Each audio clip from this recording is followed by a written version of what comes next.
But what people don't talk about is that by the end of this century, we will have likely reached the end of humanity. And by that, I mean we will have conquered death. I think people don't comprehend the extent to which what it means to be human is defined by death. The choices that we make moment to moment, day to day, are all about optimizing our lives over death, given within the constraint of we only have a limited amount of time. Death is inevitable for us. Death will be coming. And what does my life mean in the context of death, etc.? That's just what it is to be human. We're going to take it away. We are going to be creating digital life forms, some based on humans, some not based on humans, that really aren't going to die. I'm Srini Rao, and this is the Unmistakable Creative Podcast, where you get a window into the stories and insights of the most innovative and creative minds who've started movements, built thriving businesses, written best-selling books, and created insanely interesting art. For more, check out our 500-episode archive at unmistakablecreative.com.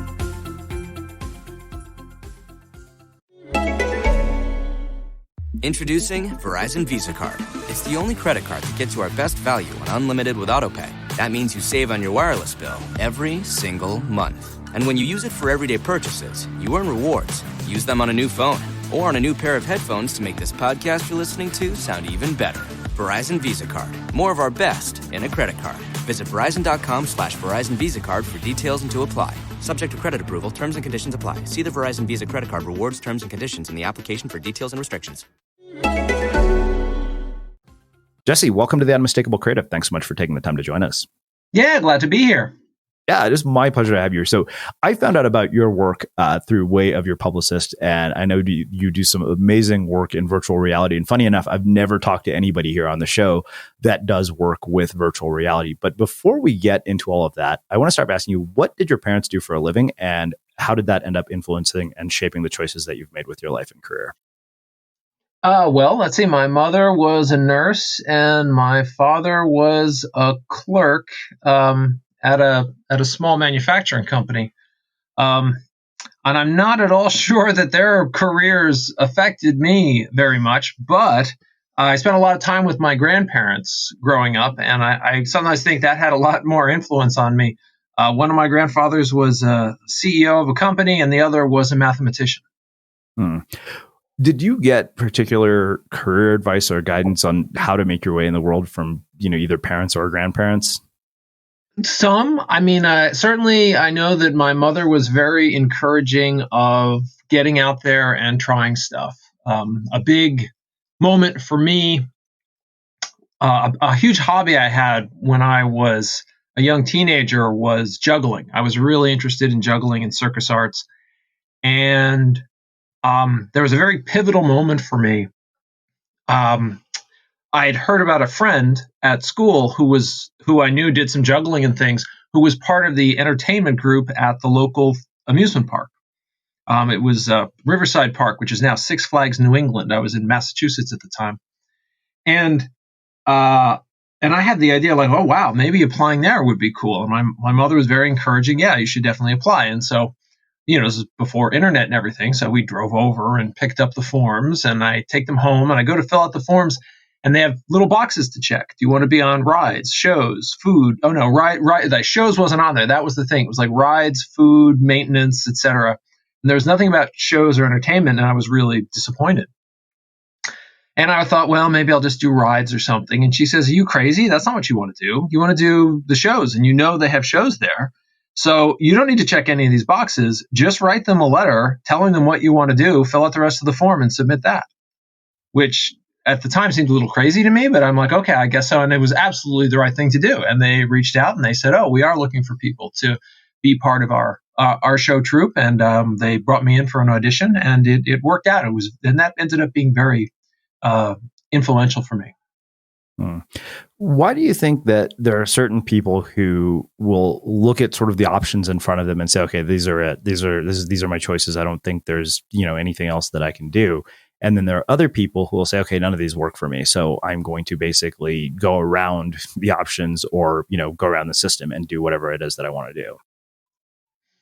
Yeah, I think that's a great question. I think it's really hard to say. I think it's partly experience. If you've had the experience of like going around the system and it's worked for you, it becomes like, oh, this is a great technique. But and I don't know. That's a tough question. So much of the way we're raised, as you go through school systems, et cetera, is all about you should just follow orders and do what you're told. Mm. And the getting to that point where you can kind of go around that and say, well, wait a minute, what if I didn't? What if we did this some different way, some new way? It's the old question of sheep versus goats. I think it's a big question. I think for some of it, it's something people have inside them, but then it's also a question of what you're conditioned to. Hmm. So I know that you've also spent time as an academic at Carnegie Mellon, of course, which is one of these schools that is known for sort of breeding world class computer scientists. I know this because I'm a Berkeley undergrad. So how has that mindset impacted the way that you teach students? And when people have been so conditioned to the previous mindset to be sheep for their whole lives, and then they go into academia, which seems to only reinforce this mindset.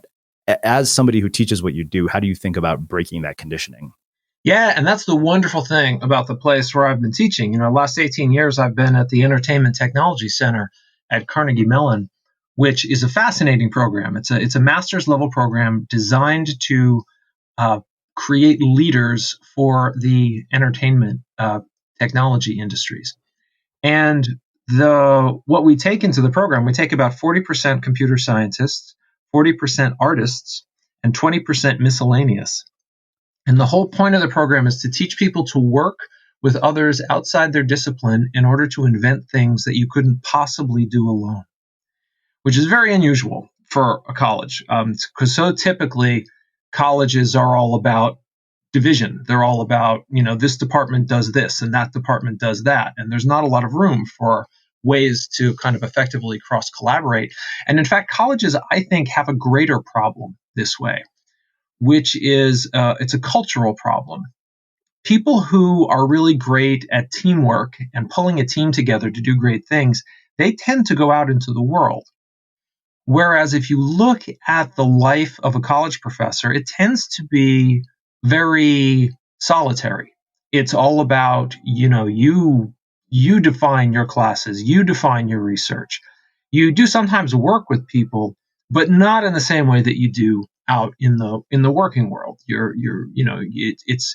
It's so I guess what I'm getting to is people who are inclined toward independence and being solitary are drawn to the university life. And what that means is that that's what is being taught in the universities. It means universities generally aren't great at teaching teamwork. You very rarely hear about, oh, what an excellent team of professors working together. That's not a thing that comes up a lot. Yeah. So what it means is there's an opportunity for it, and the Entertainment Technology Center has definitely been that way. Our whole group is a completely diverse set of faculty. We have faculty who are actors and musicians and artists and programmers, and we all work together trying to kind of help the students learn how to build teams and to really thrive in this interdisciplinary teamwork situation. And so that's been very exciting. Well, it's funny to hear you talk about academia because my dad is a college professor. Like I grew up around academics. And the funny thing I was thinking of, as you were saying that, I'm thinking to myself about Berkeley, which is supposedly like this liberal hippie enclave. And then I look at my experience, and my experience is that this place is a breeding ground for conformity. Ironically, so I wonder, particularly now with everything we're seeing in terms of classes going online, students throwing a fit over the fact that they're paying $50,000 to get something they could get on Coursera for free. How do you think about the future of education? Like, what do you think is wrong? What do you think is updated? Because I think that, the experience you're describing and your group is an anomaly, not something that is normal. Yeah, there's always this fascinating question about what is the true value of college. And for a couple decades, I've been hearing people decry the coming death of colleges. But every year, the prices of college goes up and goes up and goes up, and everybody keeps paying it. And every year people keep saying, oh, the death is coming, the death is coming. And it's interesting to kind of stare at the whole thing and to understand what is the value that people actually see, because people are paying that money. And it's a complicated question. I think because the naive view, of course, is, oh, you're paying to learn. You're paying for information. The school's going to give you information, and that's what you're paying for. And that's certainly a naive view. And when you look at it that way, that does not seem like a good value. But that's not really what people are paying for. What people are really paying for is social credentialing, right? If you take it way back to a more primitive time, there's a time in everybody's life in the tribe when you go to the elders and you try and prove to the elders that you are a worthy adult, and if you pass, they give you the mark of adulthood, and then you move on with now you have the approval of the elders and your life is different. And that's exactly what is the main thing. That is what I would say the primary value that people see in it is the idea that they have come through this experience. They have now been credentialed. There was a strong filtering process just to get into the place, and then the place itself is a strong filtering process because it's possible to fail out and not get your diploma. So I don't think that's going to go away. People are still going to want that strong credentialing. And so I think that's all going to stay in place. The question is, as people are kind of confronting the business of going to school from home, et cetera, what does, is that going to change? Is that going to start to become more normal? And I think some of it may, but at the same time, I continue to believe that online education is going to be something very peripheral in the longer term. Since we're all thrust into this quarantine situation, everyone's very focused on it and wondering, could this become normal? Could this become our most common thing? But I look at online education. My guess is it's going to be, I think it will grow and there will be more of it, but I think it's going to hold a place a little bit like we think of community college. It's like, yep, this is an alternative that more people are going to be doing and it's a little more normal, but I don't think it's going to be the most normal. And I don't think it will be held in the highest regard. Yeah, I've talked to numerous professors about this, and I personally think you just cannot create the experience of. And I think this plays out in our social lives as well. It's really different to sit around and talk to my parents on Zoom than it is to sit at a dinner table and hang out with them. Like the two just have no comparison. Right. But when I hear you talk about the credentialing process, and I think back to the Berkeley experience, I'm like, all right, I got shit grades at Berkeley.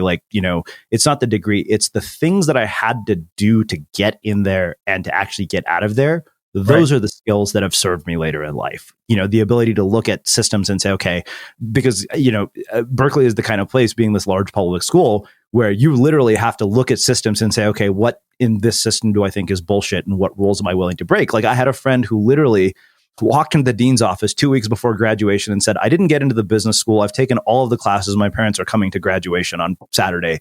Are you going to let me come or not? Or let me get the degree or not? And she didn't have a choice. She was livid because he didn't follow any of the rules. But what is she going to do 2 years later? Say, no, you have all the classes, which to me, I never forgot that as an example of somebody who was willing to look at a system and completely ignore all its rules. Yeah. Well, look, let's shift gears and let's start talking about video games, because I am, despite being a person who could give two shits about sports, an avid sports video game player. Literally, I play every day, and video games are one of those things that have had this sort of steady presence in my life from the original Nintendo up until now at the age of 41. And I remember when Xbox came out, and people were like $50 a game, and I would tell friends, I was like, you don't understand. The demographic is not kids for these games. It's people my age, because we were the ones who grew up with this stuff. So where in the world did this love and fast, how in the world did you end up becoming a game developer? Because I don't imagine somebody who doesn't have a love for video games goes and works on them for a living. Oh yeah, no, I've definitely had a love for video games since I was very young. Of course, I'm old enough that I remember back before video games. And I have always loved I've loved all kinds of entertainment. Entertainment's always been fascinating to me, and it's funny looking back over my life about the things that I've really been passionate about. Um, I'm looking at everything from video games to circus arts to paranormal phenomena to all kinds of things. I like realizing that the things that I'm interested in are always things that seem magical. And so that's definitely been the strongest theme in my life. And video games are definitely one of those things because not only do you have the technology doing things that are just sort of tricky and interesting, but video games are a place where the technology is kind of intersecting with the human mind and leveraging the human mind and giving it what it needs in order to foster its imagination, in order to just build up these kind of imaginary spaces that aren't just you're not just imagining them, you're actually touching them and interacting with them.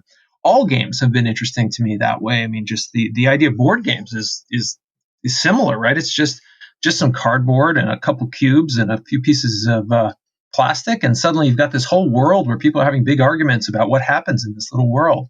And video games just take that even farther. So it was something that was just always really interesting to me. And I started getting into just computer programming. I don't know, probably I was about 10 years old, just as a hobby because it was just interesting and fascinating. And I started making my own games just as a hobby. And it wasn't until years later that I realized it was actually possible to make a career out of it. Hmm.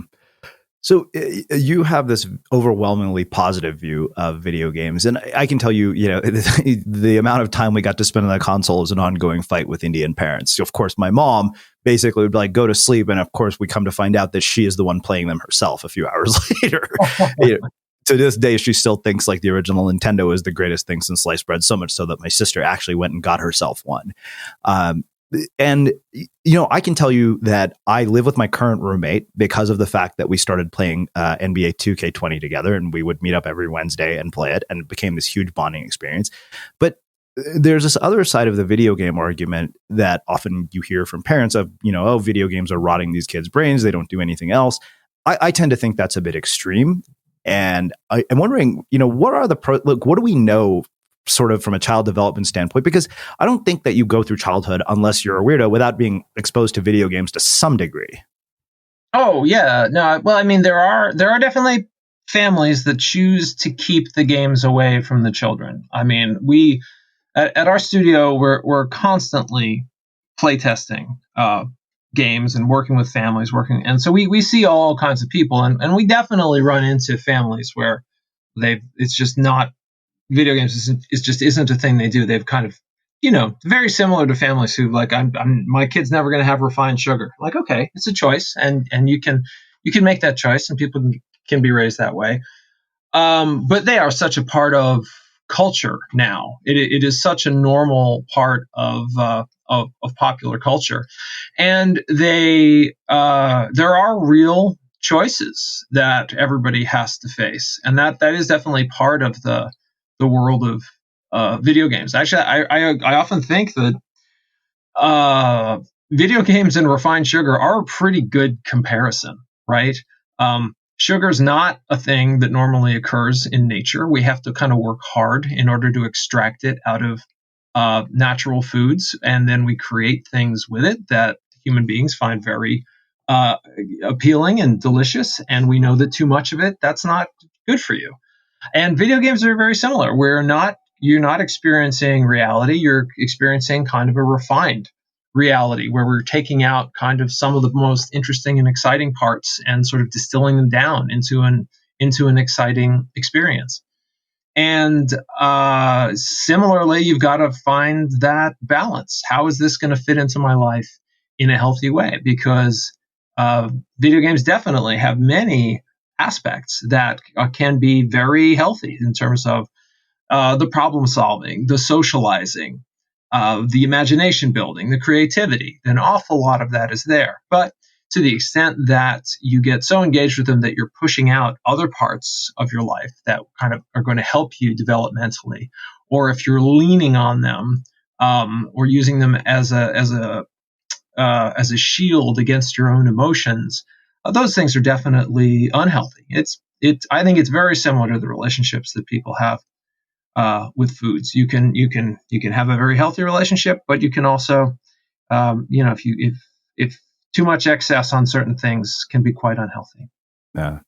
So we had the former CEO of Take-Two Interactive here, and one of the things I wanted to get him to talk about was a game like Grand Theft Auto, and he was, I kind of feel like he gave me sort of the PR version of talking about that game. But that game, I mean, it's funny because to me that was the game that I never could actually play because I would just go in and wreak havoc on the city, and yet, there's been so many criticisms of games like that have the, sort of implicit violence that is incredibly graphic and detailed in a way that, when we were growing up, you just couldn't fathom a game being that ridiculous in terms of the detail. Yeah. How do you, as somebody who's a CEO of a gaming company, think about games like that? And particularly when you have these parents who are like, oh, the cause of school shootings is games like Grand Theft Auto. Yeah, I think the question of the relationship between violence and games is a deep and complicated one that it behooves everybody to look at and to think about.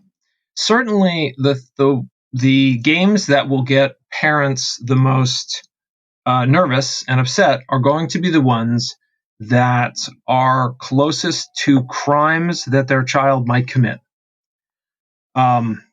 Because I remember, for example, we were working on a Pirates of the Caribbean game.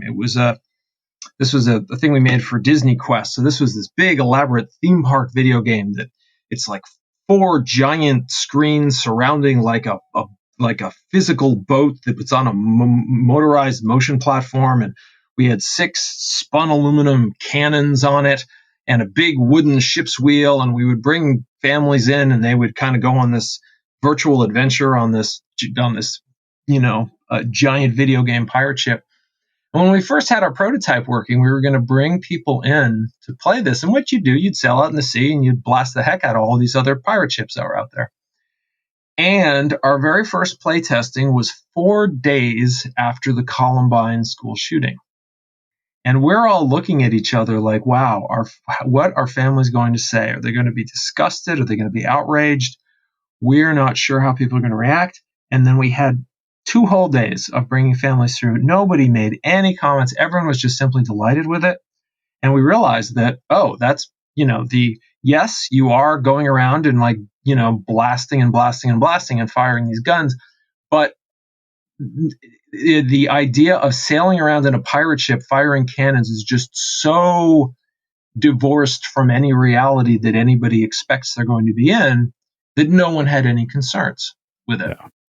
So the issues of you've got the issues of what's going to bother people, what's going to scare people, and then what's going to and then what's on people's minds. And games flirt with this all the time. One of the ones I definitely learned at Disney, we polled all kinds of parents about which video games are over the line, which ones are not. And it's very simple, the difference between over the line and not over the line. And that difference is blood. Games that have blood, definitely over the line. Games without blood, it's fine. I remember putting games like Virtua Fighter versus Mortal Kombat, something like that. The games fundamentally are very similar. 2 people kicking each other in the face for 5 or 6 minutes. But in one of them there's blood, and in one of them there's not. And the one was not, it's like, that's fine. Which is interesting. There's something very, very human in that response. But the thing to be aware of is, even though that's what people use as their signifier, and what people feel comfortable with is one thing, but what actually changes behavior is a whole deeper question that we don't know.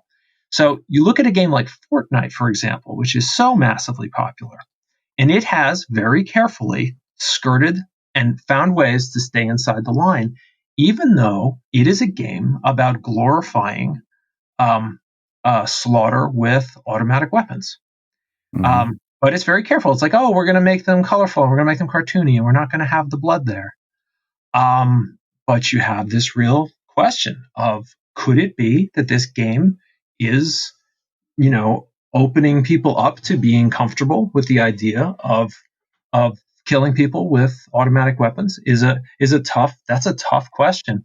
And then you have just bigger questions with video games, because how many video games are there where the premise is basically this: here's you, and look, here's a bunch of people, and they don't look like you. They look different than you. Solution: here's a gun. You need to kill as many of the people who don't look like you as possible. That's probably the most normal video game trope. And so there's a lot we all have to think about. Well, it's so fascinating to hear you talk about this, particularly because you mentioned sort of, thinking of this in terms of crimes they could imagine their kids committing. Or like, I played Grand Theft Auto. I can't see myself going, like, I literally can never see myself going up, walking down the streets of Boulder where I live and, stealing a police car just for shits and giggles, or, going and just, shooting random people on the street, even though I've done it in a game. So I think that's just a fascinating sort of thing. And then the other thing is, like, a game like that was one of the most popular video games of all time. So we know that it reached a lot of people. Right. But you're right. Yeah. I mean, we don't really have the research at this point to show that there's an absolute link between violent behavior and that, because I am far from a violent person just because I played, Grand Theft Auto. Yeah. And it's complicated because, honestly, if you pull up the graphs of the rise of video game revenues, and then you pull up the graphs of, say, violent crime in America, even though the media likes to make us think that violent crime has been gradually increasing and the world is going to hell that way, it's not true. Violent crime has been gradually decreasing for the last 30 years. And you try and find out why. The police will say, "Oh, it's because we're doing such a good job." Well, okay, maybe. Yeah. But we don't really know why this is. And one of the weirder hypotheses is, well, what if the video games actually are helping in this regard? What if the violent video games are acting as a form of catharsis? And you can imagine some kid who's like, had a rotten day at school, has a tough time at home, and he's really frustrated, and his girlfriend just dumped him, and he's thinking of going out and smashing some windows with a rock or something. And instead, he stays home and he plays Grand Theft Auto and crashes a bunch of cars and goes to bed.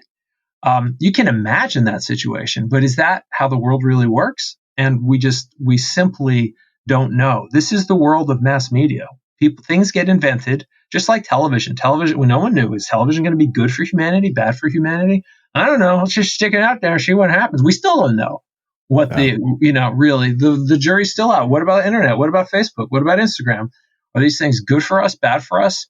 We just dive in and have to deal with it. And games is definitely one of those things. Yeah. So I think that makes a perfect segue to talking about the work that you've done in virtual reality, of all things, because I think about sort of Grand Theft Auto, playing it the way that I do, and then I think, wow, how different would that be in a virtual reality situation, like going up and punching people and shooting them, and having the ability to feel like haptics at this point. So one, where are we at with VR? Because I think that I remember about 2 years ago when we did our first book launch, VR was kind of, sort of super hot on the presses. And then it seemed like it kind of just faded into the background, and people were like, okay, this is sort of a long-term play, particularly for investors. And, the experiences I had, some were clunky. If I really wanted to have a non-clunky experience, the headsets were super expensive. And then, of course, the porn industry is always at the forefront of all of this stuff for some reason. Where are we at right now with all of this? Yeah, we're at a really, really interesting place. We are right on the cusp of that moment. We are at that moment right before virtual reality got really big. It reminds me a lot, I'm old enough to remember, when, say, the Apple II computer came out. And we had computers like the Apple II in homes, not a lot of them. I mean, the Apple II only sold, I think, a total of 2 million units worldwide in its whole life. But that's an okay amount, somewhere out there. And people were looking at it, we're talking about late 70s here, and they cost $2,500, I think, something like that. And people said, wow, there was a big deal about these computers in the home when they first came out, but boy, they're so expensive and they're really clunky. And is this really going to be a thing? This is just a fad that's going away. I think this is just a fad that's going away. And a few years later, we had something like the Commodore 64 comes out, maybe 3 years after the Apple II, more or less the same machine, but instead of $2,500, it costs $299, $399. And now it's in color. It's a little better support, a little better memory, not a lot more. And suddenly it's huge, and it sells, I don't know, I think 18 million, 20 million units, something like that. It becomes a really big deal. And suddenly computing in the home is normal. And that's where we are. We are there right now. We're at that junction point where people have said, oh, well, it came out. It's kind of clunky, kind of expensive. But Oculus has shown us the way with the Quest system. The Oculus Quest is a remarkable system. It only costs $399. It doesn't have any wires. It doesn't need a computer. It doesn't need a phone. It's just its own thing. You just take it out, put it on, and you go. And people are buying them as fast as they can make them. Right now, they seem to be little. They're on back order, I know, because I looked. Yeah, no, they're way on back order, right? But the thing is, they haven't made enough for it to make a massive cultural impact. But we're seeing it as people who make virtual reality software. For every one unit that we sell on for PC virtual reality, we sell 20 units on the Quest, because the people who have the Quest, they love it, and they are buying the games. And so I'm really feeling like the Quest and systems like it, it's gonna naturally have competitors. We've found the form factor. That we've found the form factor that is going to take it mass market. So I really think the next 2 years we will easily be getting to that space of over 10 million units out in the marketplace. It's going to become. I don't think it's not like it's going to take over video games, but it's going to become a meaningful part of the video game pie chart as it were. I think it'll be. My prediction is it's going to be somewhere in the 10 to 20% of the video games sold are going to be virtual reality by 2025. We're talking about VR in the context of video games, and you mentioned cultural impact. What is the cultural impact at large of having sort of, VR capability? Because I think there are a lot of people who have, serious concerns. I mean, you hear sort of the anti-porn industry people freaking out saying this is going to be, I mean, I have friends who will joke. They're like, great, if you'd have a bad date, good thing to know. You can go home and sleep with a porn star now. But I mean, there's a grain of truth to that too. Like, especially when you get to the point where it becomes so real that we get things like haptics in VR. Yeah, I mean, the haptics is there's 1,000 technological problems that are going to keep that from being meaningfully mainstream. We're just nowhere. We don't really have a real lead on how to do that, except in some very specific use cases. But in terms of any sort of general purpose, wow, now I'm really feeling things on my skin. I'm not looking at that any time in the near term, any kind of in the next 10 years. But what VR is really good at, the thing I think people don't comprehend about the power of VR, people think of it as a technology for the eyes, just like some kind of 3D glasses or something, and it's not. That's not where the power of VR is. The power of VR is that it's a technology for the body, because one of the really interesting things that the mind does is the mind makes a decision about what's real and what's not. No one, when they're watching television, becomes worried that the things on the television are in the room with them. It never even occurs to anybody that could be true. But when people are doing VR, their bodies sometimes forget what is and isn't real. And we'll see it all the time. We'll see, say you have a puzzle solving game and people are working, they're using their hands in VR to kind of move the puzzle pieces and do this and do that. And then they get to a part where they're not sure what to do. And they're staring at the puzzle and they're thinking, and there's a little virtual table that's next to them. And absent-mindedly, they will reach over and lean on the table as if it were real. And then they'll fall a little bit because they're like, oh, whoa, yeah, wait, that's not real, is it? Right? And they know, obviously, intellectually, that the virtual table's not real. But what's happened is when you engage in the loop that is virtual reality, where when I move my head and when I move my hands, I'm actually engaging in the world just like I engage with my body in the real world. Your brain buys into some of it and accepts that this is real on some level. It reminds me of the lucid dreamers, right? Lucid dreaming and the idea of a dream where you wake up, but you're still in the dream and you can control the dream to some extent. Some people get very passionate about lucid dreaming and try and develop techniques so they can do it a lot. And one of the interesting techniques that they use is if you're in a dream and you suddenly realize, wait, this is a dream, the dream will start to fade, because that's kind of how the brain works, because that means your brain's realized this isn't real. I don't want to deal with things that aren't real. One of the techniques is you look at your hand. And if you stare at your hand in the dream, very often the world will start to congeal around you, because there's something about the idea of seeing your own hand and willing your fingers to move and seeing them move. There's something about that helps convince the mind that this is real. And that is one of the things that everyone's figured out with VR is it wasn't enough. We tried it a few years ago. You just put on a headset and look around. It wasn't enough. We had to have hand controllers, because the once you have the hand controllers, there's something about the world that just becomes much more real and present. And so that feeling of being in another place is something that VR can provide that no other medium can successfully provide. And that's the power of it. Wow. I love how you talked about the power of it. What is the impact going to be on our social interaction? Because it seems to me there are both positives and negatives that could come from this, particularly right now as we're thinking about quarantine and the fact that, hey, you know what, I may not see my parents for a year, but if I could have a VR experience in which it felt like they were there more so than on Zoom, I would absolutely get myself a headset and do that. Yeah, no, absolutely. And so I think we're going to see the same pattern that we see with all computer technologies. Things initially come out and they're independent, they're single player, etc. And then we cross a threshold where multiplayer becomes the norm. And that threshold is generally 10 million. When there's less than 10 million of something in the world, what it means is probably none of your friends have it. And so you're going to be doing it by yourself. When there's more than 10 million of something in the world, probably at least one of your friends has it. And at that point, you start to really get these powerful network effects.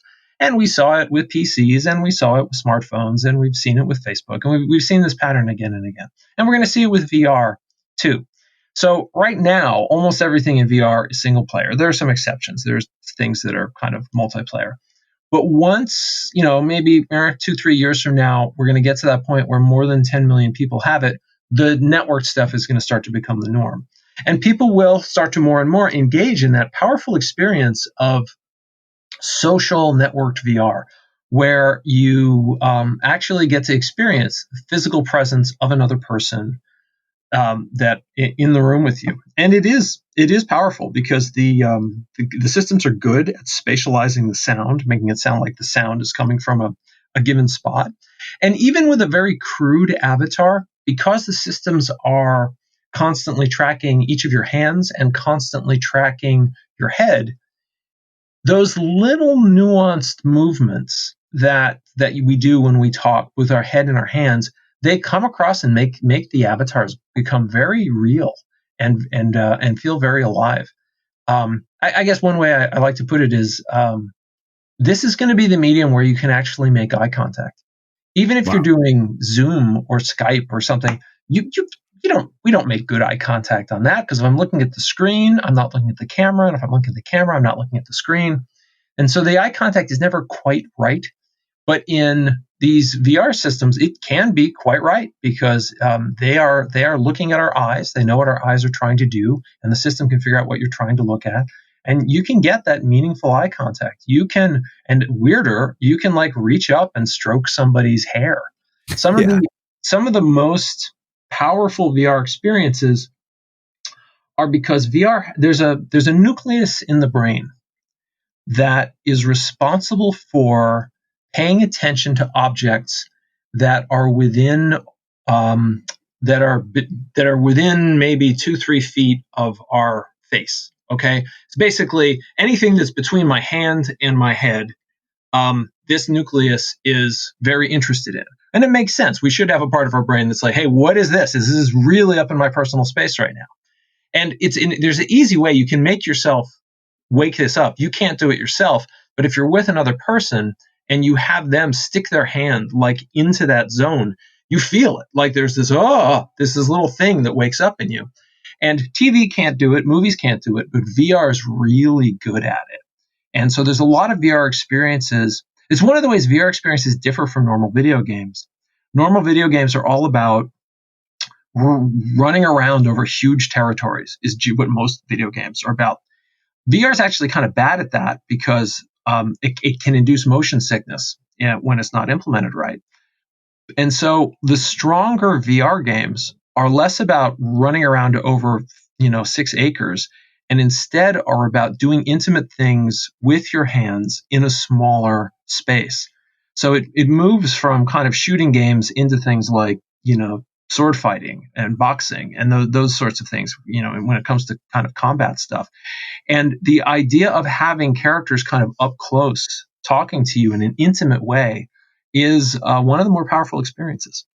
Well, it's, as you're talking about sort of interacting with people in an intimate way via virtual reality, like I can't help but think about the implications this is going to have for online dating. Like it fundamentally changes this whole sort of swipe right or left. It's like, oh, cool, I'll come and meet you and hang out with you for a bit. I think there's going to be a tremendous opportunity there for somebody because, a big part of dating is the whole notion of like, how do we communicate and like, what is the nature of body language? And I do think that is going to be a fascinating element that happens. And one of the things I'm really curious to see up till now, the people doing VR have generally been super techie early adopter folks. Because they've had to spend first they've got to have a $2,000 PC, and then they've got to spend $700 on a VR system. That's really going to limit who can afford and who's interested in even trying the system. But once these systems get down to $300, that kind of thing, we're seeing the people who are buying the Oculus Quest. They're not the people who were buying these systems a couple of years ago. It's a very different market. So we're going to see this sort of mass market phenomenon. And I do think the people who are going to embrace it the most are going to be teenagers, because teenagers have the time, they have a desire to kind of explore weird things, and they really have a desire to kind of isolate themselves from their family and explore something on their own. And so, I think the social part is going to be a big part of that. I think the dating part, which of course is such a big part of teenagers' lives, is going to be part of that. It's going to be really interesting to see the social effects that come out of this. Yeah. So speaking of social effects, this is probably a very strange question, and I'm guessing based on our conversation, you've read Jeremy Bailenson book, Infinite Reality. I one of the things I've thought about a lot is this whole idea of uploading your consciousness to the internet. Right now, one thing I wonder about is, let's say that I lose a parent, but that parent has uploaded their consciousness to the internet, and I can go and have this interaction, for example, with a deceased parent in VR. Weird sort of comment, I realize, in question. Do you ever think about things like that and like what the implications of that are? Like, is that good? Is it bad? Sure. This is the very end of humanity that we're talking about, and people don't like to face it. People talk like, global warming, it's going to be the greatest threat that we've ever had. Like, yeah, okay, global warming's the thing. Things are going to get a little hotter and a little wetter. That's totally true. But what people don't talk about is that by the end of this century, we will have likely reached the end of humanity. And by that, I mean we will have conquered death. And because I think people don't comprehend the extent to which what it means to be human is defined by death. The choices that we make moment to moment, day to day, are all about optimizing our lives over death, given within the constraint of we only have a limited amount of time. Death is inevitable for us. Death will be coming. And what does my life mean in the context of death, etc.? That's just what it is to be human. And we're going to take it away. We are going to find a way between medicine, between scanning, between digital computation. We are going to be creating digital life forms, some based on humans, some not based on humans, that really aren't going to die. And that's just going to be radically different. Like, we're not well equipped to the changes in society that's going to wreak are just way beyond almost anything we can comprehend, because every aspect of everything in society is based on death. Our jobs, our education, our family formation, our rituals, our culture, everything is anchored on that, and it will all be over. And so there's an awful lot to think about and talk about there. And the conversations, it is one of these things where it's not a question of is it going to happen, it's just what order are things going to happen in, and what does that mean. So it is a rich topic of conversation. I feel like we could do an hour on just that alone. Mm-hmm. But and that's the thing. It would have to only be an hour because we're going to die, right?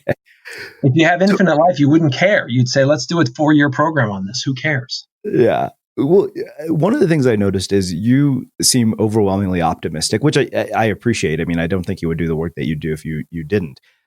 What are the things that scare you about this? Like, what are the things that make you nervous about what's possible with this technology? Well, I guess, see, I'm an optimist in general because I am just generally optimistic about human beings, at how good we are at making the best of terrible situations, right? We just it just constantly amazes me that the extent that we're able to do that. I mean, we invent the atomic bomb, which could have easily, like by now, if we had decided, we could have wiped out the entire human race 1,000 times. And we're like, yeah, nah, actually, that's a terrible idea. We should probably stop that, right? Even the way we're dealing with this pandemic right now. We definitely, everybody's reaction was kind of slow and late and problematic, but everybody's on it. It's just fascinating to me thinking about the whole world. I'd sent out a little tweet because it was something I thought of that amused me.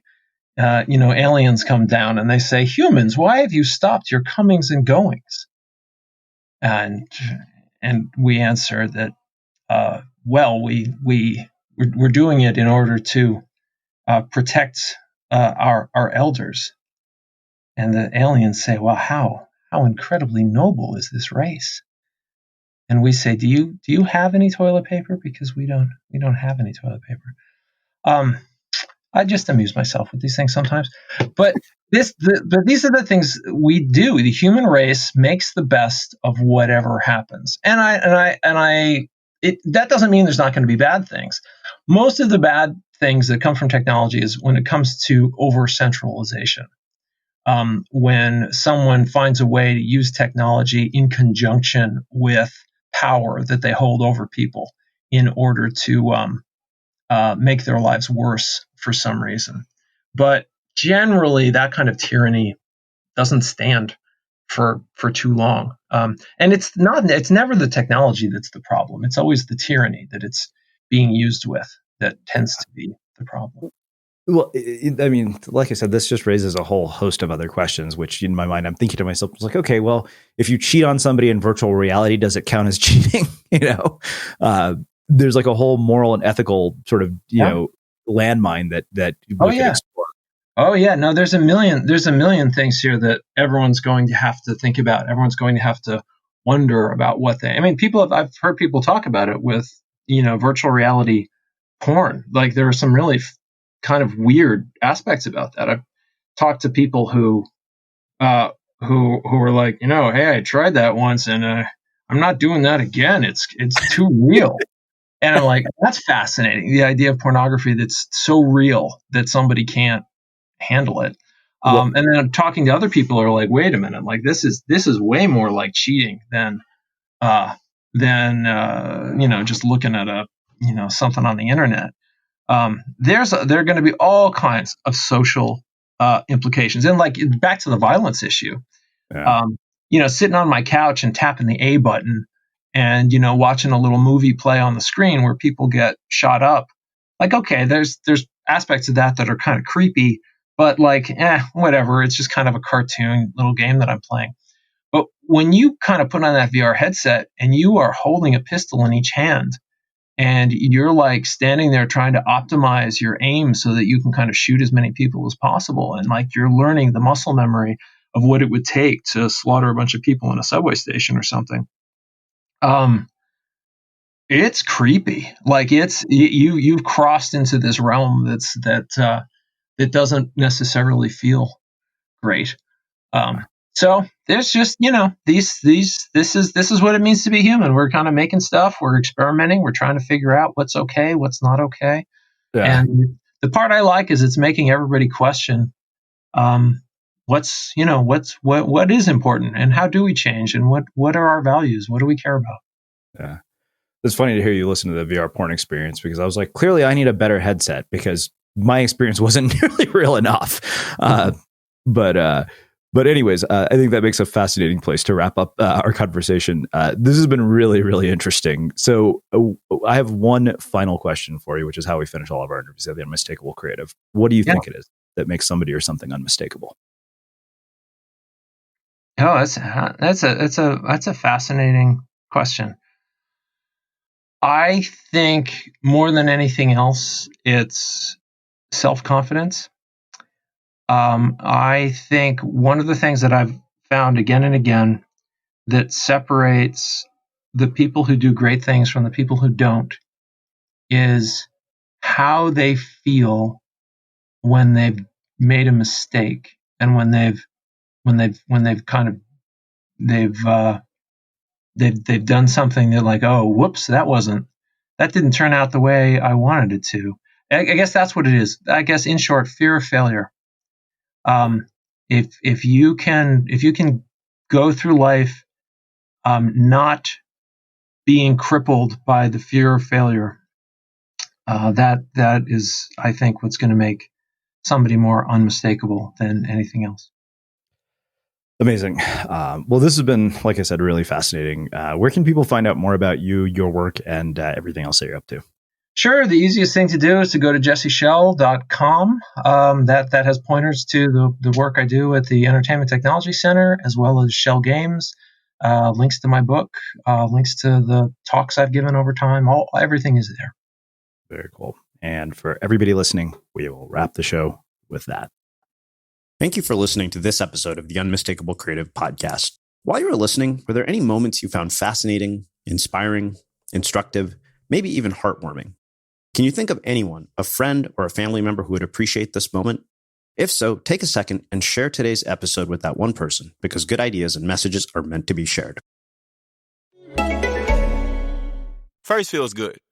Like being first to share the latest summer anthem with your friends. So here's a new first for you. Samsung Galaxy 5G.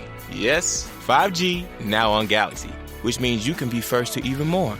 Like streaming the latest TV show with virtually no lag, so you can be first to tell your friends all about it. Samsung Galaxy 5G. Feels good to be first. Now available on Galaxy S20 5G and A71 5G. 5G speeds vary and require optimal networking connection. Factors include frequency, bandwidth, congestion. See carrier for availability.